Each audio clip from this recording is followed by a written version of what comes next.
अब किससे कहें और कौन सुने जो हाल तुम्हारे बाद हुआ।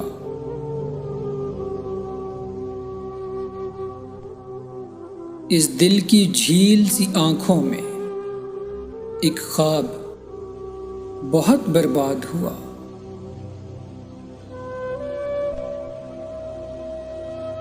ये हिज्र हवा भी दुश्मन है उस नाम के सारे रंगों की।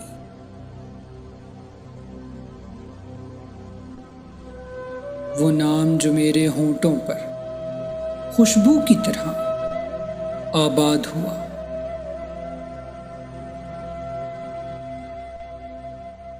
इस शहर में कितने चेहरे थे कुछ याद नहीं, सब भूल गए।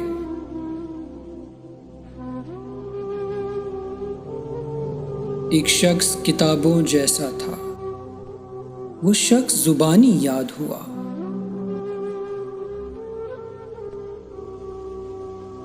वो अपने गांव की गलियां थीं, दिल जिनमें नाचता गाता था।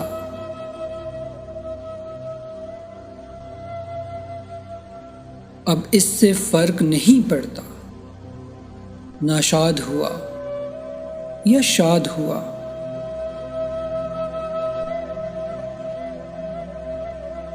बेनाम सताइश रहती थी उन गहरी सांवली आंखों में।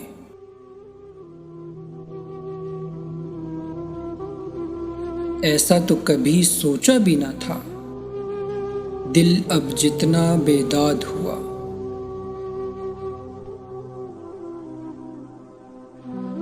ऐसा तो कभी सोचा भी ना था, दिल अब जितना बेदाद हुआ।